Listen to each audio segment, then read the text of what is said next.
Sloss and Humphries on the road. Muggins and cream, cream and muggins, straight thuggin', living the dream. That's our intro. Fucking muggles. Tickling the clit inside your head that makes you laugh. They said it can't be done.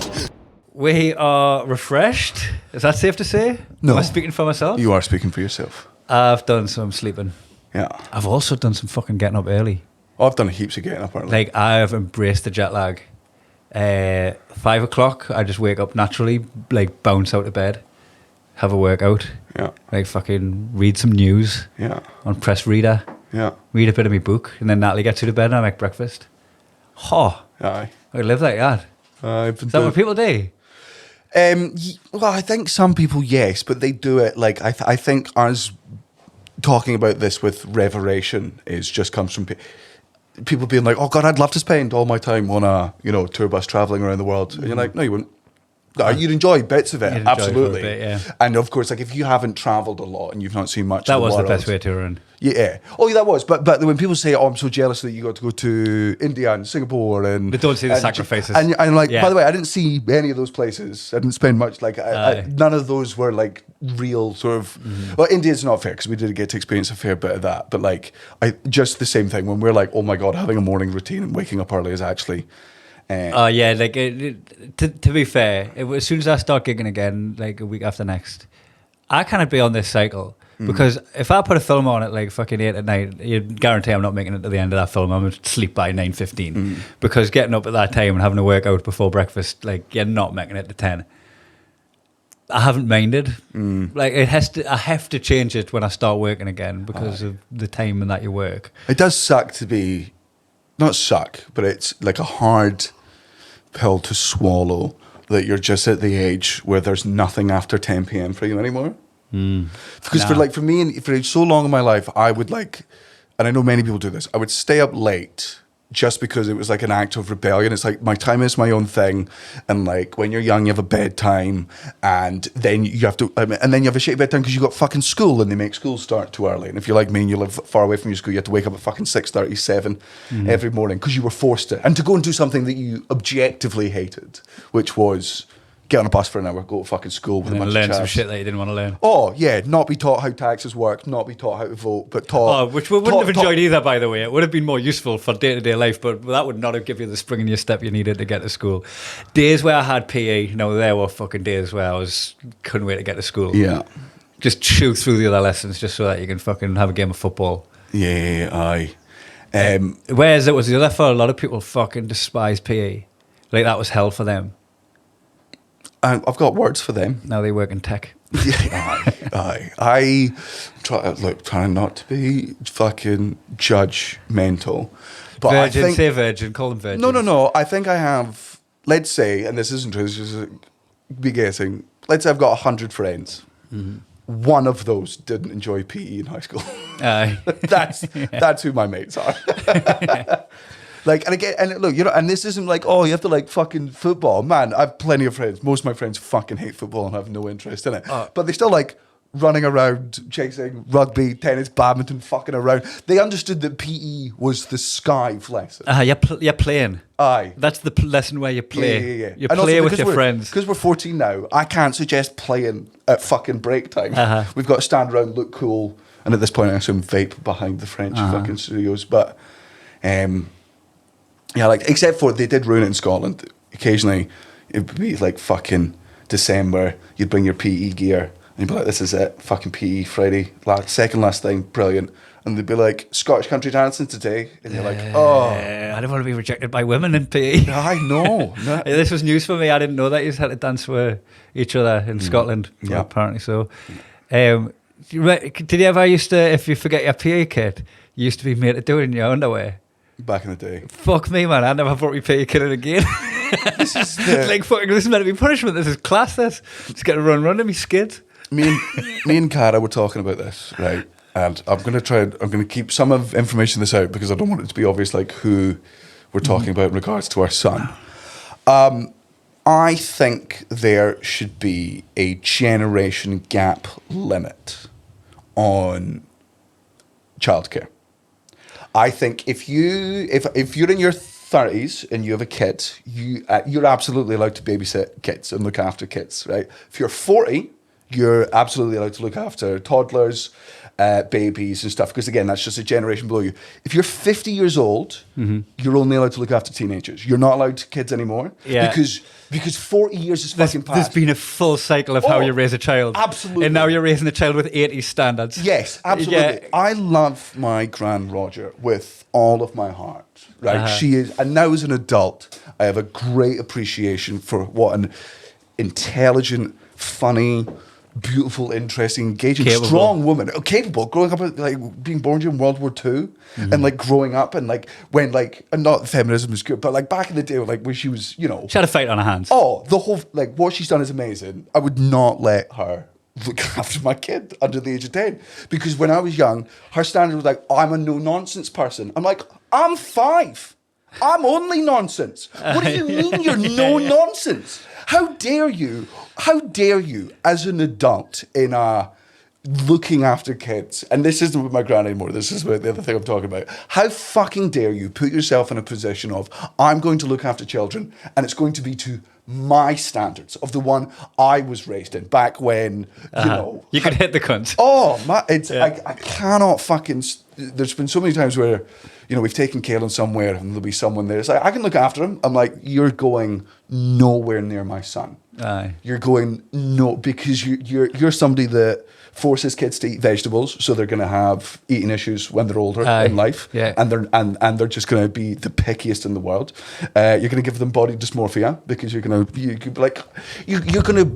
to praise them for all of the things that people were praised for in the 50s, which is you're strong, you don't cry, you're beautiful. So women are beautiful, men are brave. None of this. But is like a small exposure to these people like not good for your child in a way? Under the age of 5, absolutely. Like not, that in that the life is gonna be challenging, and they're gonna meet different people that are gonna respond to them differently. And if you like, Yeah, but that's if you keep your kid in that shelter, I've just started watching Fallout. Are they just gonna come out into the world like the ones coming out of the shelters into the fucking hard world that it is?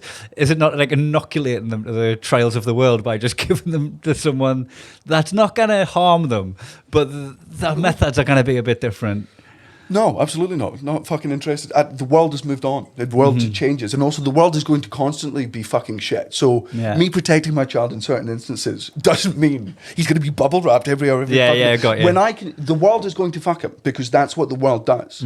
Every decision in my power to be like, you're actually an educator and you're someone. Because again, the people that, like the people we send him to playgroup with are all women between the ages of 20 and 45, and they are empathetic, compassionate, soft voices, gentle parents. Explainers. There's no yelling, there's no screaming, there's no fucking timeout corner. You're not punishing someone under the age of 5 who has no concept of anything other than, now you've just ruined this for them. Like, those are great. I want those.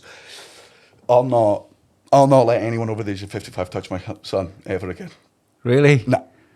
Just some bad methods at play. Just fucking. Is that in your company as well? No. Or is that like it's left behind? But it's also not one person. It is a generational thing. I truly fucking believe that, like, and my mum said this to my dad before, right? The parents forget. Grandparents absolutely fucking forget. I'm assuming that you don't put your grandparents in this bracket.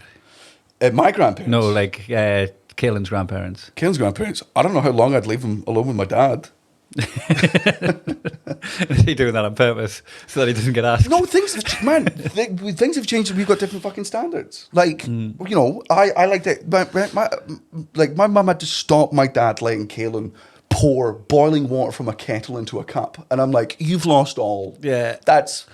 Have you seen that video that went viral? I think it was like fixing the gate, and the gate was one of them that like kind of like moves open like a garage door, and it just like fucking hooks the trousers of the kid and brings the kid up, and then the dad like looks around for the kid and doesn't like looks up and think, oh fuck, and gets them down. I reckon that's your dad. Aye. He's so focused on like fixing this garage door that like the garage door's lifted the child off the floor. But also, like, I also... But I no know, harm done, and good core memories for that kid. But also, Remember like, that time with Granda? the for us at least, the grandparents are the fun one. They're the released, which is like, look, here we are fun and we can be fucking fun, but we are very strict rule setters. The reason I liked my grandparents growing up was because they were allowed to be the fun ones, because my parents were often not strict, but they were good. These are the rules. This is what happens. Whereas grandparents were like, here's a fucking bag of sweets and here's 20 quid. Go live your fucking life. That's what it should be. Here's something that a memory you've just triggered, right? Fucking brilliant cherry tree in my granddad Pete's back garden, right? When my mum and dad were dropping us off, I'd like play on the swing on it, like maybe hang on a branch or two. And then as soon as my mum and dad were gone, I'm like, I can get right to the top of that. No one's going to bother us. Yeah. And my granddad will just be looking at the window going, fucking hell, that's higher than normal. I should probably stop doing that. But he's I loved that. The eyes were off us a little bit more. Yeah. So I could explore a little bit more. And of course my granddad was watching us.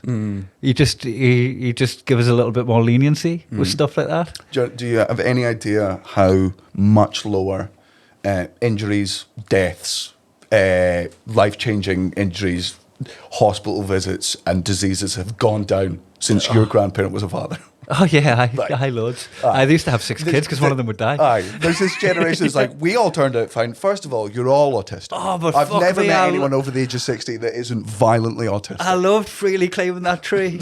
I got a fucking buzz out of that. My life was on the line. Yeah, and 4 other kids who did the same are dead or have punctured lungs and aren't able to walk and haven't been able to do it. And they vote Tory because they're like, everything was fine when I was a kid. Why are you in a wheelchair? We are taking natural selection away from our children, as we should. As we absolutely should. You're being Joe Rogan. Like, it's the Joe Rogan argument of like, oh, we're all just apes, so I'm not responsible for any of my actions. We've been to the fucking moon. We saved the bees.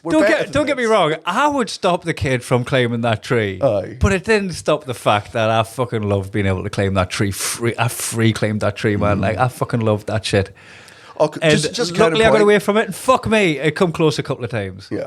Okay, just to counterbalance that argument, I remember one time climbing a tree at my Aunt Kim's house, and my friend Craig was there, and I was climbing up, and I fell down, and my ankle got caught in a fucking branch, and I was hanging about 7 feet off in the air, and I was screaming for help. And none of the adults were paying attention because they were just like, we're all born in the 40s, 50s, who gives a fuck? Yeah. I hung there for... in my head, 3 hours, realistically. My dad's going to say 1 minute. Objectively wrong. Objectively wrong. I know how hard it is to get my father's attention. Craig runs into the house, let's meet in the middle and say 7 minutes convincing my dad. Daniel's in the tree. He's like, oh yeah, I'll come see. He's like, Daniel is stuck in the tree. He's like, yeah, I'll come out soon. Oh gee, kids these days are fucking soft. Trauma. deep trauma. One of the worst experiences of my life. Just going, I'm going to die in a tree, hanging upside down. And there's no way for me to get out of this because my leg's over here, my one's in the fucking tree. My granddad's generation would be like, well, just work it out. Fucking right. So the lesson I have to learn is that I'm just alone. In a world of 8 billion people, the lesson you want me to learn under the age of 10 is that I'm alone all of the time and everything has to be fixed by me. And when I fuck up, which I'll do because I'm a human being, the punishment is fix it alone. Just you. This is fuck that. Oh. I mind being. Can you? Are you old enough to remember parks being fucking super dangerous? Absolutely. Do you remember when football pitches were made out of rock? Yeah, like just gravel. Yeah, I'd fucking just spray paint goals onto the fucking allotment walls, the pebble dashed allotment walls. So there was a park that had a. You know when you get the roundabouts that you could just go on and like run around and then jump on it and it goes around. Call it a roundabout, even though there's roundabouts on the road. There's roundabouts in the park. They're the ones I'm talking about. There was one that was like higher up and it had chain swings hanging from it with rubber seats like what you get in regular swings. And you basically run around with your mates and then jump on and you get a couple of rotations where you're swinging and then you get off, right? Me and my mate were in the park. We're probably too young to be left on our own to go to this dangerous park, but it was a different time back then.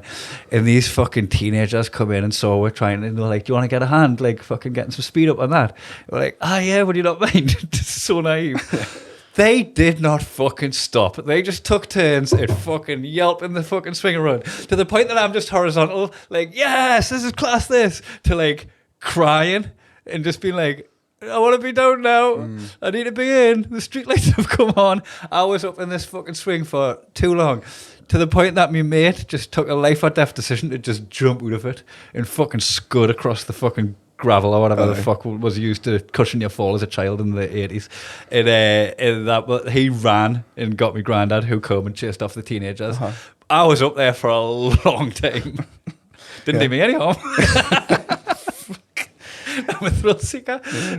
No, it's when people talk about it, people are like, oh, it sounds dramatic, but we laugh about it now, and you go, right, you understand that humour is a direct response to trauma. Yeah. Like a deep response. So everything that you're like, oh, we laughed it off when we were a kid, I bet you did. Because you know what the alternative was? Crying, becoming a psychopath, and understanding how bleak your actual fucking life was. It was hardship. Like we grew up in hardship, but like I do look back on it with fondness. And I bet you look back on the extra with fondness. That's how memory works. I look back on COVID, the lockdown. I often be like, God, I wonder how good it would just be if COVID happened again. And I have to actively remind myself, your mental health was the lowest it's ever been. You hated yourself, you hated your friends, you hated the world. lack of motivation to do anything. Oh, it's worse. No get up and go. Yeah. It's what anyone... the coping mechanisms that I put into place, like fucking the amount of running I did. Fucking ran a marathon in the park, like fucking trying to sprint 5 kilometers on a daily basis to feel like I've got any worth or value. Like, oh, God, yeah. Such structured fucking coping mechanisms that I just propped myself up with, knitting on stream. Like, it's just so I had a schedule and a feeling like I had somewhere to be in a meeting place where I could huddle with people. Like, our memories... Literally just my whole life was coping mechanisms for however long. Yeah, and I guarantee in 20 years' time when my son asks what was COVID like, I'll be like, oh, it was way better back in my day. Like, that's great. I had a Wayne subscription. Yeah. Didn't have any negative... Oh, you know what? We laughed about it. We laughed about it all the time. Didn't have any negative effect on me. Aren't you still in fucking therapy? You know what I find so funny? You know, there's still, the anti-vaxxer guys that were just fucking non-stop.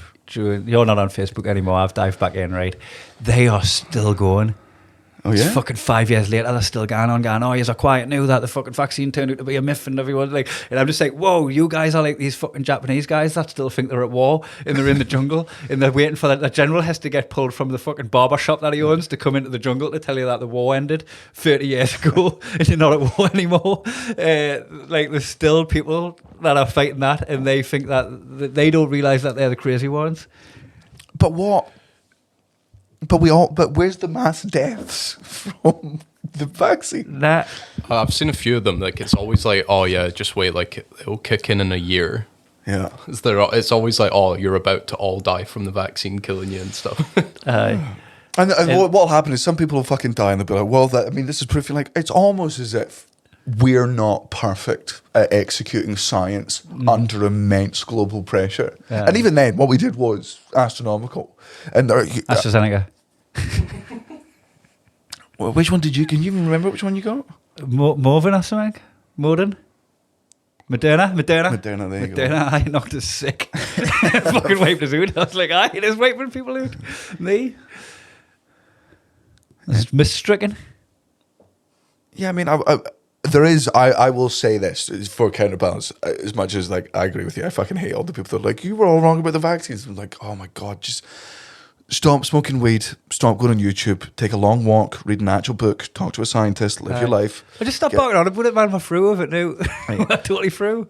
But on the other side, and I'm going to say this with a caveat, I understand there are people out there who have underlying health conditions and just having a mask on them at all times helps greatly and reduces their chance of infection. I do know some people that just wear the mask like the fucking breast cancer awareness pin or a fucking poppy, and you're like, man, I understand compassionately. You're like, hey, there are people out there who are still struggling, and I'm going to do my best to limit my exposure out there. Even though I'm healthy, I'm going to make sure it doesn't go to. I'm like, It's an You know, empty gesture. You know, if you had like just a bit of a cold, not even like anything major, but like you were going to meet up with people and you were like, oh, I should pull out because I've got a cold, but then I don't want to flake because I flaked on them last time. Would you consider wearing a mask just to be like, look, I've got a cold? No, Maybe- not in a million maybe years. that. Nah. I'd 100% fucking reschedule. I can't get a cold, man. Life's going to hit you harder than that. Not a chance. Don't get me wrong. If I am fucking adopting such a fucking Joe Rogan stance of like, life's going to hit you harder than that. It's like, don't shelter yourself from the world. I don't think that's a change though. I've always been a bit like that. but it's just such an exhausting fucking. I just cannot understand. And I'm sure as all of my hypocrisies come through, I'll age and I'll fucking change. I hope I never become the older generation that loathes and hates the generation below them because we successfully made life easier for them.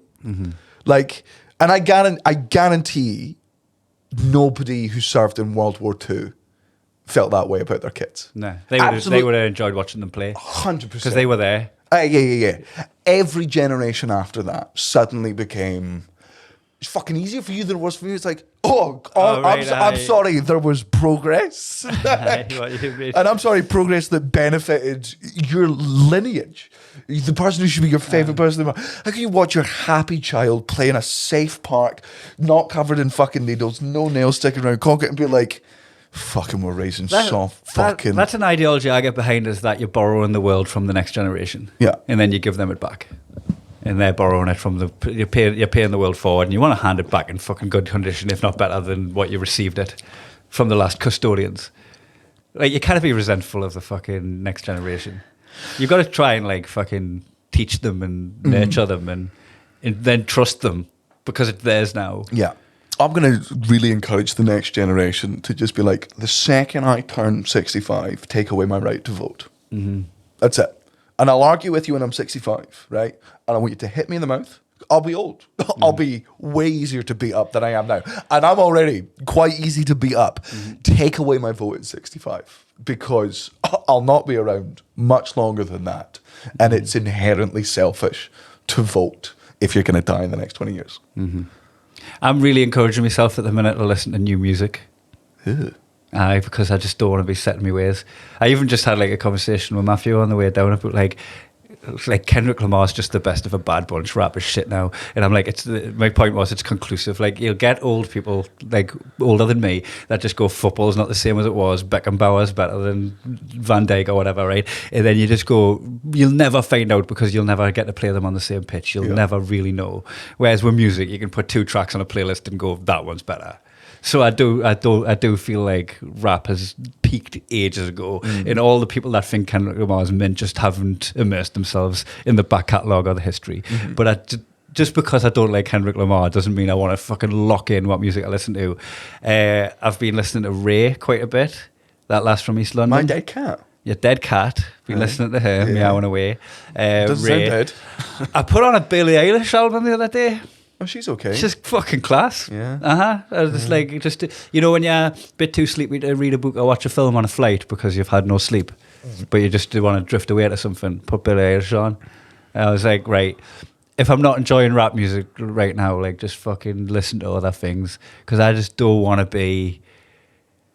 I don't want to be the generation above me that just listen to that fucking prog rock from the 70s or whatever the fuck. Like, but I'm doing that now with rap music, where I just listen to 90s and early thousands rap.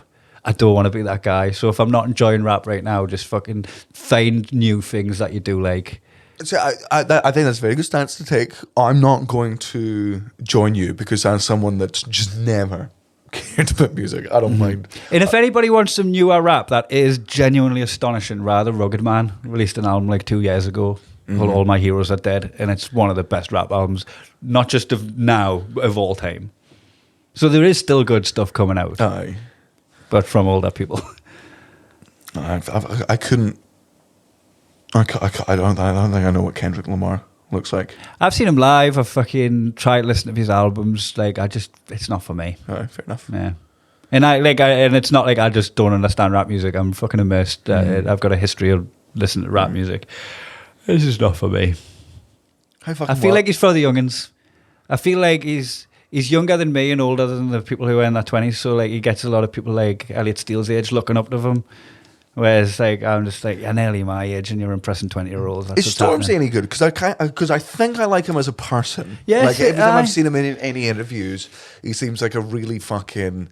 I've never gotten into the British rap scene like Stormzy and Rich Street. I've seen Rich Street 2 live with you from the Getting Wings. into British rap is like getting into American soccer. MLS. No, yeah. It's just like, let's go to the worst part of the world for this. Like, Yeah.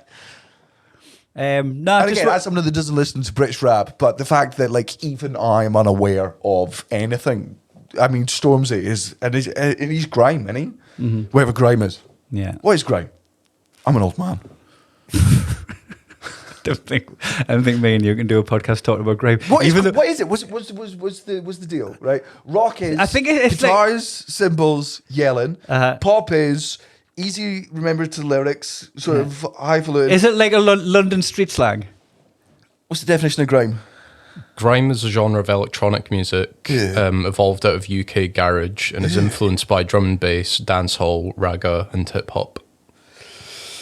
So yeah, to be fair, I don't think that was made for a middle-class white man in Scotland, so maybe I'll just keep my judgment to myself. It's not for you, mate. It was never for me. It was never to speak to you. It was never for me. And to be fair, you didn't have the struggles, it wasn't for me. Yeah, and in the defence of Kendrick Lamar, maybe he's not writing fucking music for working-class white boys from northern England.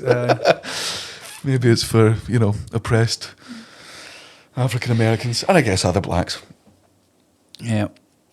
Or like your brother's generation. I just think it's for a different generation.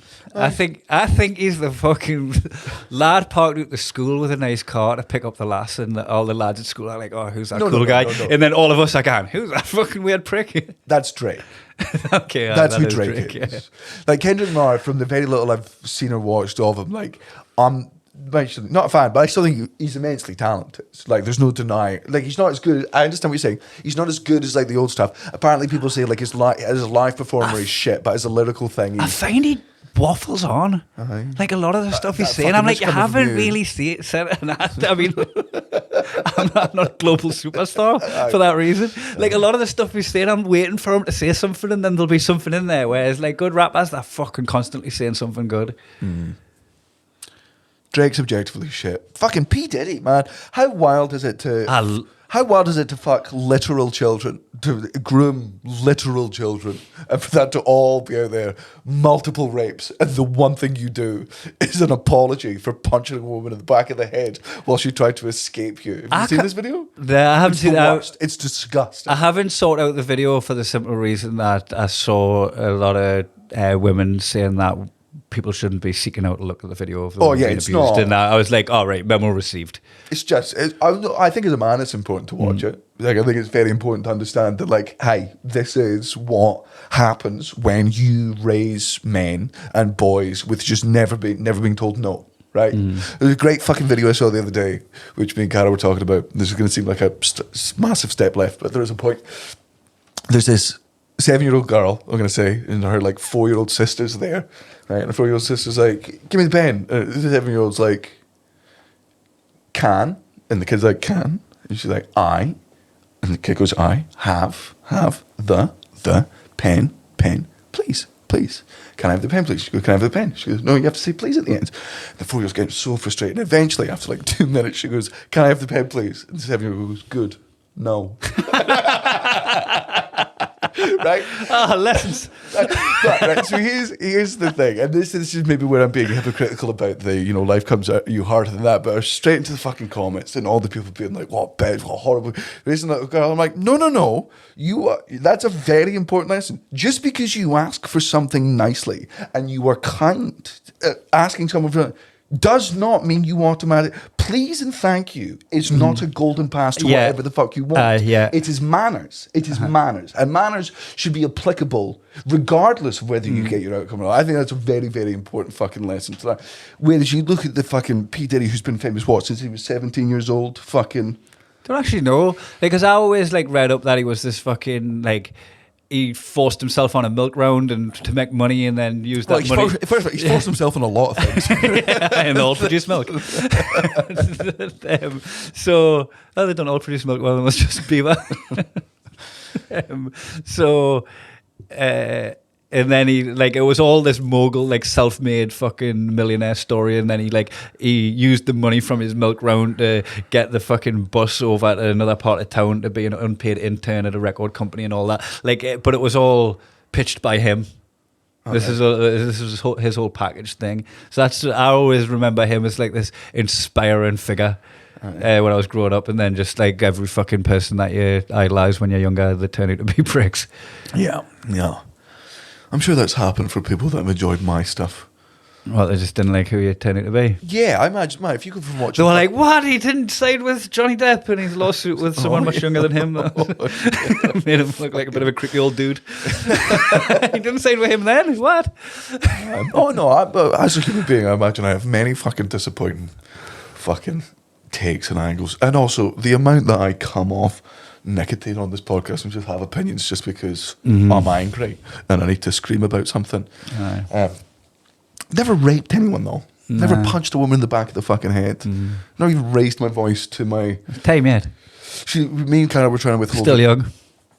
We're trying to withhold our judgment for the past week just because we acknowledge that, you know, there's no such thing as a perfect relationship, but you strive for perfection, but you accept each other's failures and you don't admonish each other. Like, hey, we're both fucking human beings and raising a kid's hard. Okay, we've got it easier than a lot of... There'll be a bit of friction and tension within that. And because we don't have much stresses compared to people who are worse off than us, then... Yeah, I think you can still validate the stress of that you're away for like 3 weeks at a time, and if Cara wants to join you, she's got to fucking travel around non-stop with a toddler and a pregnancy. But I think it's absolutely, and Cara would 100% agree with me, it's incomparable to a mother of 4 struggling to make ends meet. You've got getting those kids to school, can't afford food, all the things, and your husband is away all day, and when he comes back, he's knackered. He's not seen the kid.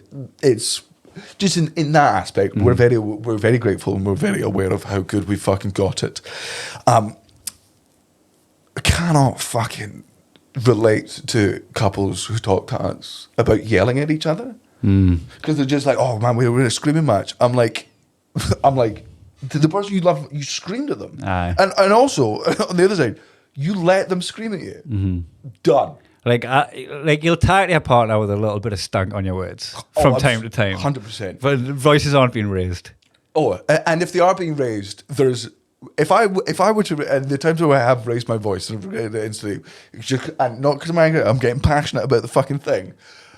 Voice raise is met by an eyebrow raise, which is then to be like, fair enough. Sorry, I do need to calm down. This is not the right time for this discussion because. Well, if you're shouting at your partner, the reason for that is you're trying to talk louder than them because you think that'll make them listen instead of talk. Yeah. That must be the only reason that you shout at someone. If someone's talking and you're just fucking talking over them and it's volume levels get to a competitive level, you must realise that shouting isn't going to get you heard. Yeah.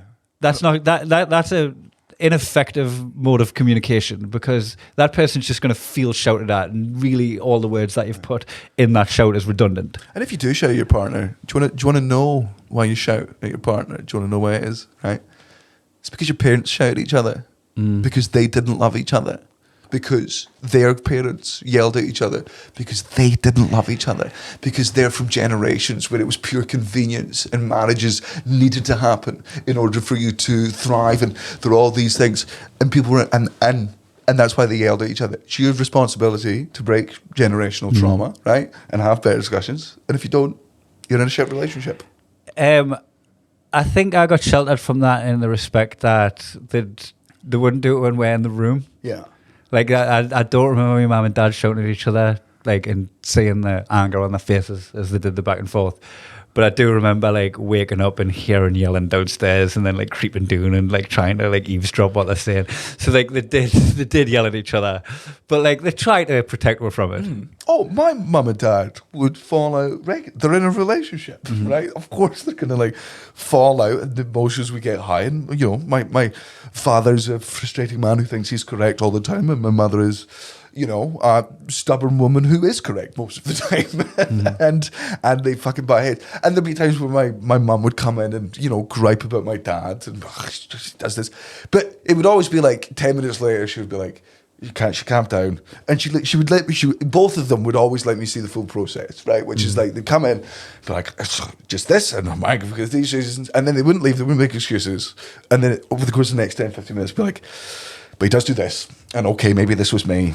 And okay, yeah. And I am stressed for all these other things. And I'd be like, oh, okay, right. So what happens is if you get angry, you're allowed to get angry, but you spend a lot of time afterwards untangling why you got angry. Oh, yeah, so that you understood. I've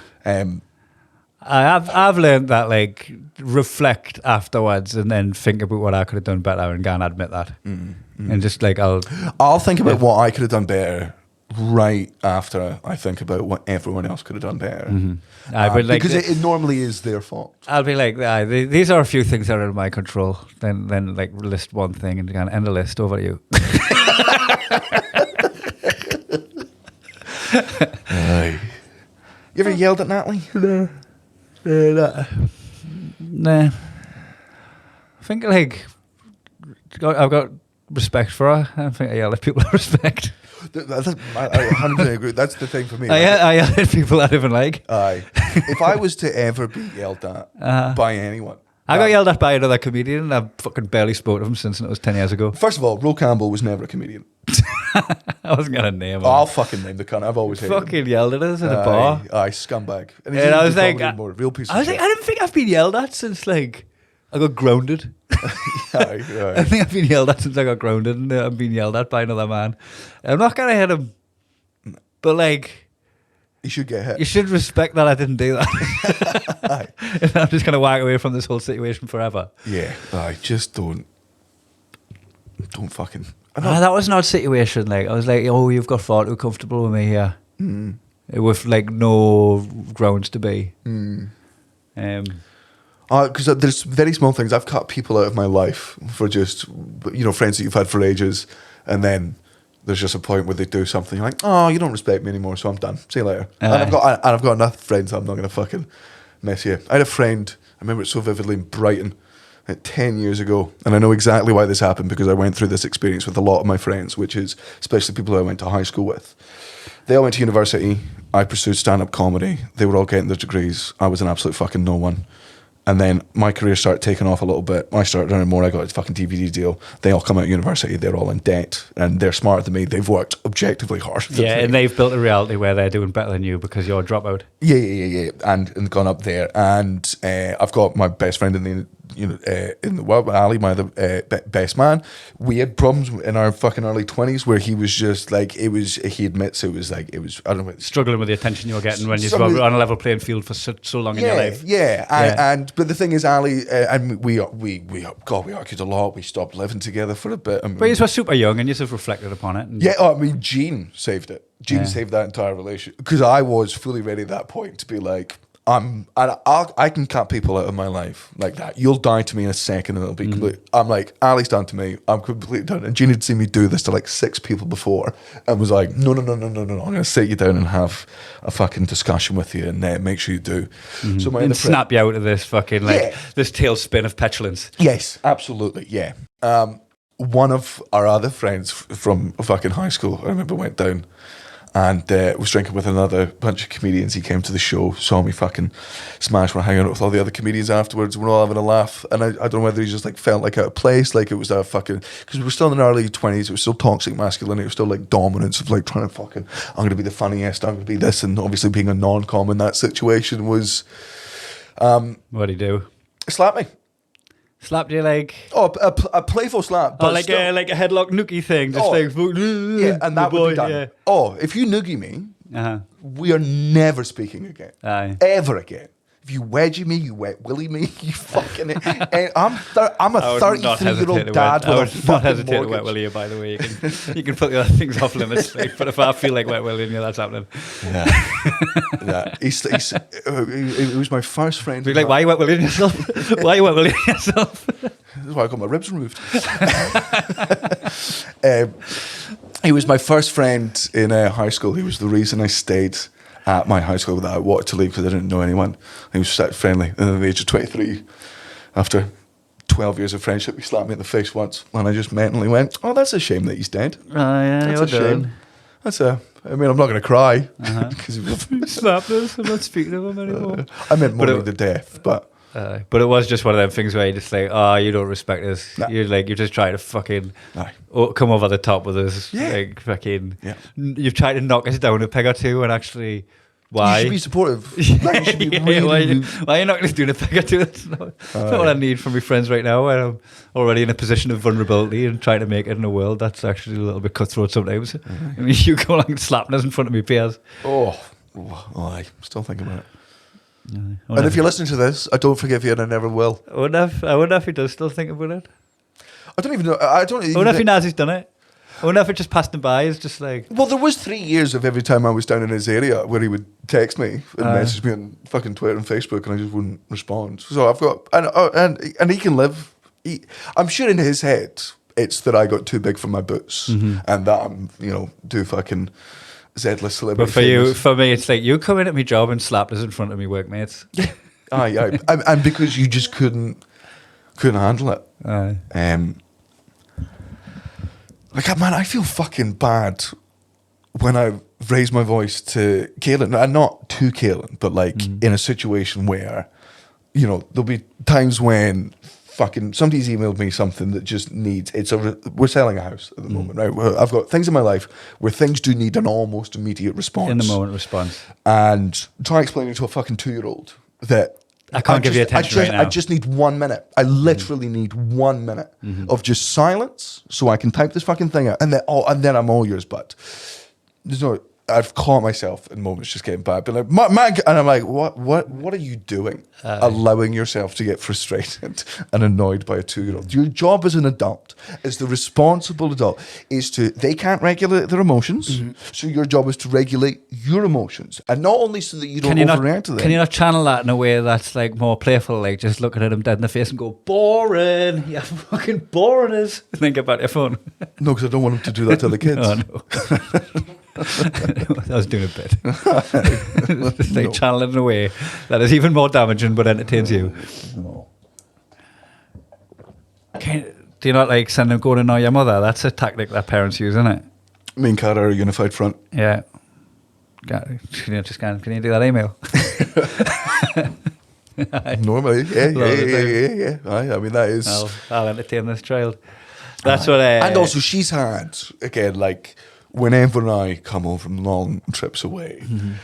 Again, she loves her kid and she wants to be around him all the time. But I try my best to just be like, I'm going to try and take a lot of this on and try and just claw back the unfair amount of parenting that you've had to do in my absence. And also, that's why I think it's really important. Like, if Cara's laid down rules while I've been away, I have to. Uh-huh. What a chaotic, horrible thing. But you might not have been able to communicate them rules to you because everything's fucking all over the place. Where in a different time zone or in the sky a lot of the time or on stage. So you get home and then you betray one of her rules, and then she's like, "Oh, by the way, there's a rule in place." And you're learning on the job, and you're being not told off, but like told the rules. Even if I think her rule is stupid, she's the one that has to be in the house. But it's an established rule. It's an established rule that I wasn't there to establish because I was away from home. Like, and sure, we can have an adult discussion in bed and be like, this is how we'll do it in the future. My friends and relatives that have got kids the same age as Kaylin are all like, oh, you have to be like a full-time entertainer. They want your attention a lot, and they've got more energy than you. So like keeping them entertained and that intensity is fucking knackering. Oh yeah. Like that's what I love about my relationship with all of these children is I get to come in and just be that high energy entertainer. For the time I'm there, I couldn't keep that up full time. Yeah. Like there's no way you could be expected to, but at least I get to like give them a little bit of that for then. Aye. And just leave them absolutely amped for when I hand them back over to you. No, I do, as much as I do love that fucking like old Bill Burr routine of like the Oprah, like, being a mother's the hardest job in the world. And any job you can do in your pajamas. Yeah. Oh, did you people down the mine shaking hands with the devil. You had to change your DVD. Yeah, did you hurt your back bending over to change the Moana DVD? Like that's like I think that's an objectively funny fucking routine because it is antagonizing. It's antagonizing people who should protect. But no. But it's also grounded in a tiny little bit of truth. Like in terms of how difficult a job is physically, right? Parenthood doesn't compare to... I'd rather be the stay-at-home mum than the go-to-work dad. Yeah. And if me and Natalie ever have kids, that would be the family dynamic. Aye. And it is, but as, I mean, with one kid, and man, it is just exhausting. You can't be on time. People are like, why are you on your phone? You're like, do you understand that for fucking 3 hours, I've just been on hyper awareness of like everything I'm doing, corner of my eyes, making sure like you're risk assessing constantly, you're running around, you're trying to make a fight, and then there's just one bit where they're on their arse playing on their fucking, with their toys, and you're like, I just need to, because there's nothing else I can do. I can't watch a movie, can't read a book. I need something where it's anyway, Small input. Aye. Like that you can break away from. Which is why I'm now glad because I'm back home. All social media off my phone, completely done. Oh, my phone's been living in a different room to me. It's I fucking amazing. am embracing my mid-40s, and I've started doing the New York Times crossword. Oh yeah, you started that on the road. Yep. And I'm not good at it, but I don't think that's about it. I enjoy the mental challenge of it. I might not ever do it again. They pissed me off. I screamed at my phone yesterday because it was wrong. It was objectively wrong, right? So the whole, you know what? I'll fucking get it out. What was the clue? The clue was ends of old school walkie-talkies. Antenna. Connected by string. So the answer is obviously tin cups, because it was old school tin cup. Okay. Tin cup, Tin string. cup, yeah. And it did say string. Oh God, you're gonna have to edit a bunch of this Like out. I promise you, this is fucking Was it like plastic cup? worse. Right, here we go. I will show you exactly. And you can't forgive it. No, it's. So it was just something you couldn't get. Is it like the thing that you hated from Behind Her Eyes, the sitcom the drama, Yeah. where you were like, oh, but I couldn't guess that. You made it impossible to guess because it wasn't a factor of play that wasn't. Here it is. And Matthew, I want you to do some Googling here, because if I'm wrong, I'm wrong, and everyone can fucking watch it. We'll do this on camera. I'll hold my hand up, and I'm dumber than the New York Times cross, which is fair. It is a 7-letter word. The clue is ends of a homemade walkie-talkie, and the letters we have are T blank, N blank, A-N-S. Tin cans. It's tin cans. Again, the clue, ends of a homemade walkie-talkie. T blank, N blank, A-N-S. There's nothing else in the world that can be apart from tin cans, correct? Mm-hmm. Tongans. I've never heard the word Tongans. It's a electric walkie-talkie. When was the last time you made an electric walkie-talkie at home?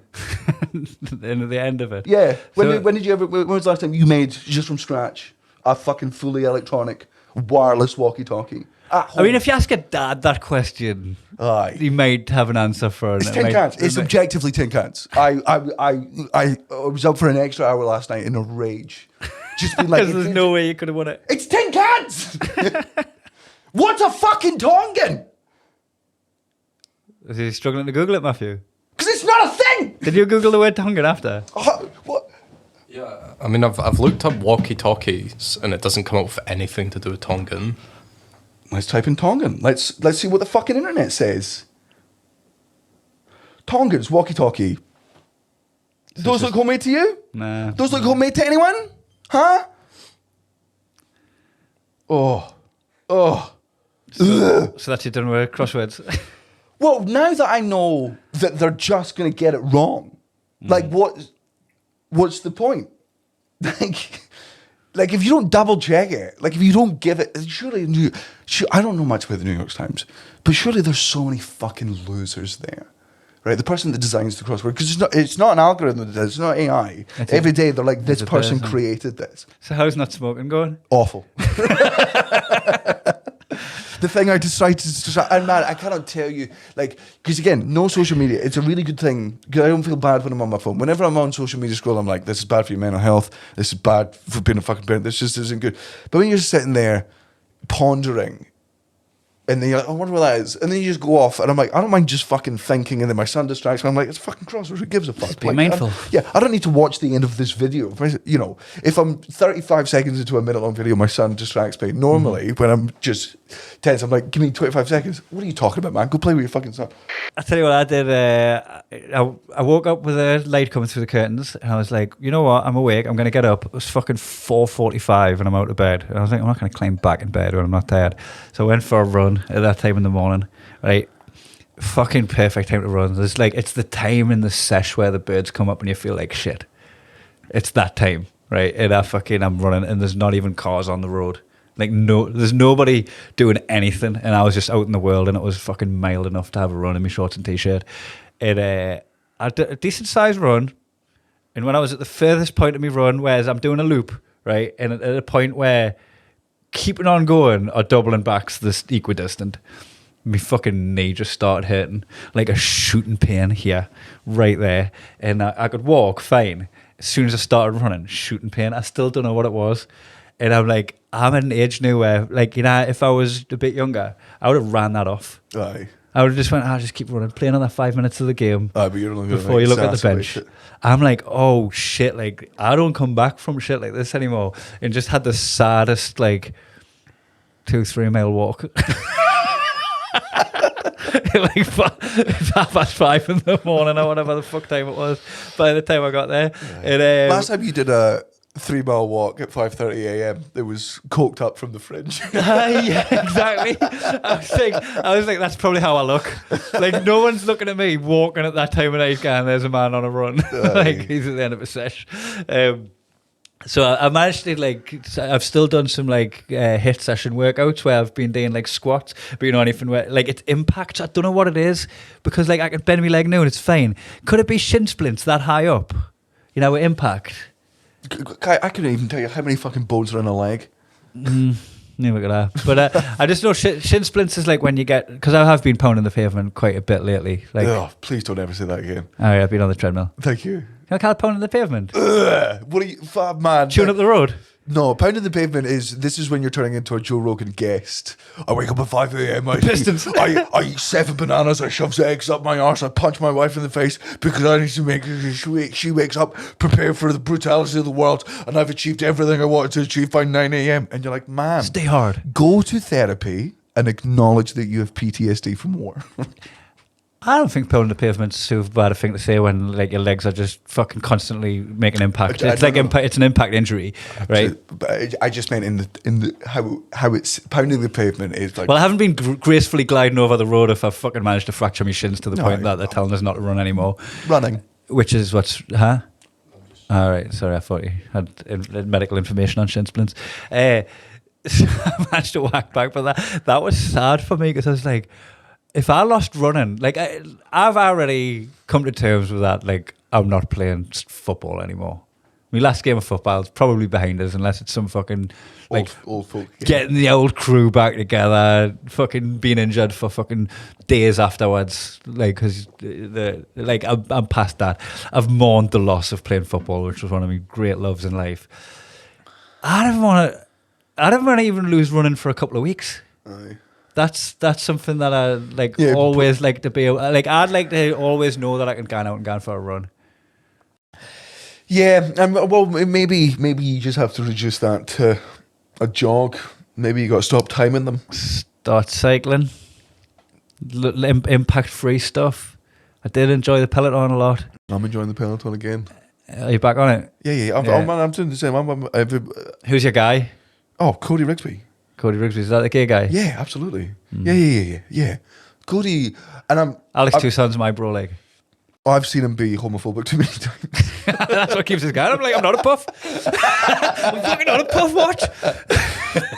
I love Cody Rigsby just talking to me about the fucking drama between a bunch of female celebrities I've never fucking heard of, and just him being a fucking bitch. Just queen. fueled by gossip. Yeah, and just a fucking, just a bitch. Perez Hilton fucking helping on the Peloton. Man, it's the Cody Rigsby said to be like, did anyone hear what Selena fucking said to give me another celebrity? I don't know anything. Ariana Grande. There you go. You guess what Selena said to Ariana Grande? I'm like, No idea, man. Fucking tell me. Let's find out. Distract me with the name shit. Because you can't educate me during this time. Like, you can tell me, and you're not going to inspire me that doesn't That's really not how help you me. work. Distract. Distract me. So you want misdirection. And also, as I've said countless times on this podcast, everyone knows my favorite breed of gay is a bitchy queen. Mm-hmm. It's the epitome of homosexual. It's the alpha. It's the omega. It's the original. It's the just having a big buff gay guy just being like, you're allowed to have some sugar after this. I'm like, thank you, Daddy. Callum, Daddy. Right, let's go to the second fucking podcast. We're going to do the Q&A, which they've already got because we're releasing that first. Okay. And then this one because just the sequence of Patreon episode first and then the public one. However, we're going to put a pin in this for a month. Yeah. We're going to take a little bit of time off just to rediscover ourselves. We've just finished another big 2-year tour. We're behind on the podcast, so we've got some catching up to do. We're behind on the perks, so we've got some catching up to do. And instead of completely chasing our tail, we're going to pause your subscription so that you're not paying anything for a month. And then we'll restart when we've got a few in the can and we're ready to go again. And just even Glastonbury lets the grass grow every few years. Yeah. We need to have stuff to talk about. And I'm going to be taking a massive step back from fucking everything. I have 5 gigs in the diary for the rest of the year. Nothing else under any circumstance will be booked in. I will maybe start writing a new show at the start of next year. Cara's due with her girl in August. We move house in September. I don't want to be Daniel Sloss anymore. I want to be Dad, and I want to be Daniel. And I'm still, we're going to be doing special on the podcast. I'll still be involved in the sort of the revamp. So I'm going on tour again, so I'll be like getting guests on when I'm on tour. I've got and stuff, nothing to promote, and I just need to take minimum 6 months just completely out of.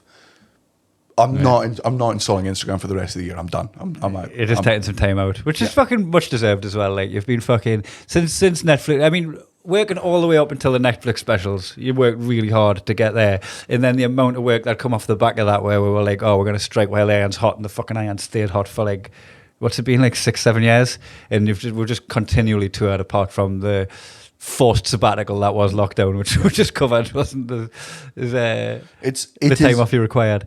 It is a privilege to get to love what you do. Very few people who've lived on this planet at any point get to say that they love their job, and that is a privilege that I want to keep.